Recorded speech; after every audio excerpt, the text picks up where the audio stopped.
want to give you a tour of what I think is our best crossbow stand. We set this up for pretty much crossbow hunting, and it's pretty neat. I hope you like it. We've got 2 acres. Let me turn you around here.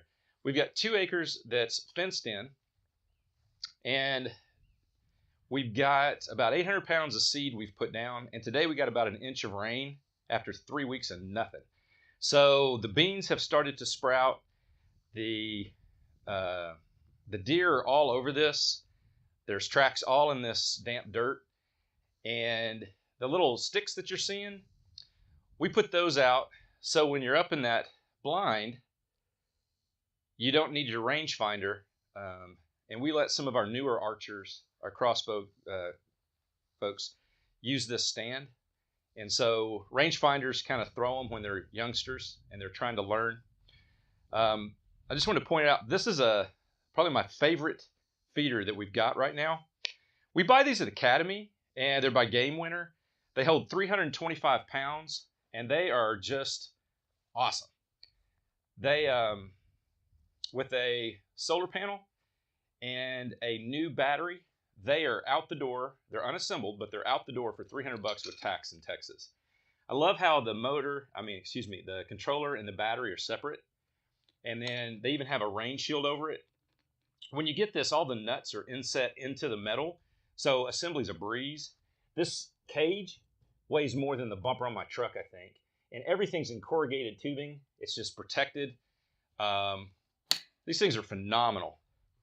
I don't know if you can see, but super easy to work with, very reliable. We have built feeders. We've bought high dollar feeders, and those are my favorites right now. So I'm just walking around the field looking. We've got doe tracks, buck tracks, a lot of beans, some radishes, lots of good stuff is already popping up just from the moisture that was in the ground. And then hopefully today's rain will really make it come on. All right, let me take you over here and show you this, this crazy tree house we built. So we call this Fort Bree, and it's named for my oldest daughter who crossbow hunts. And this is the field that the rancher, the guy that owns this land, built for her, and he plants it every year just for her. He's known her since she was about 10. Just a great guy. So these were 20-foot tall cedar trees that were cut down. We've bucked them up. We've cut all the limbs off of them and just, shaped the trunks up. This actually is about 5 foot tall. And I don't know if you can tell, but it extends into the ground another 3 feet. And it's cemented in. And then above the ground, they were about 16 foot tall. So it was pretty crazy. Absolutely was fun to build. Took a lot of work.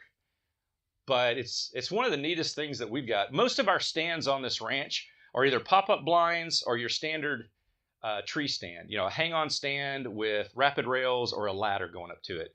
So this was a big departure for us. We kind of have this dedicated site set up now.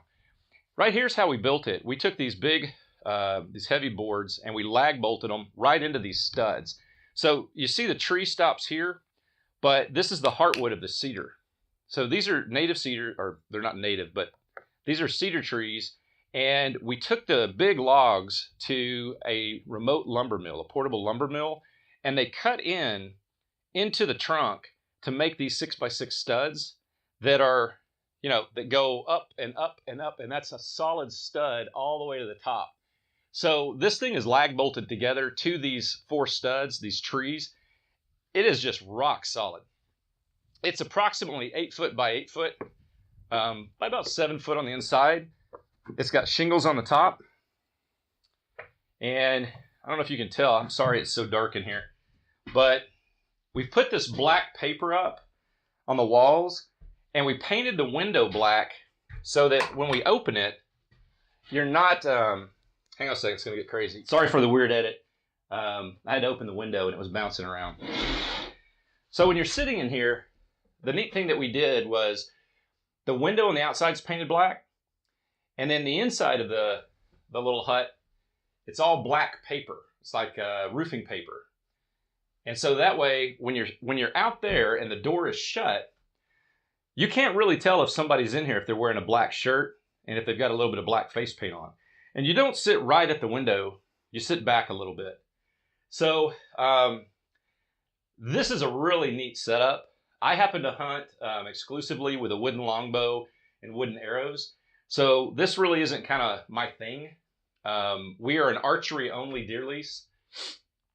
And most all the guys originally were shooting recurves or compounds. And then when my daughter got a crossbow, she was really just raining havoc down on the does. And a lot of those guys now have picked up crossbows. So here in Oklahoma, we can kill 4 does and 2 bucks with our tag.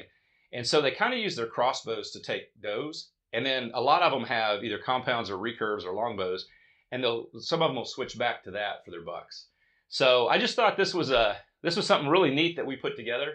Thought I'd share it with you. And by all means, if you want to know more details on how we built it, I've got all my notes and I can do a kind of a more in-depth build on it.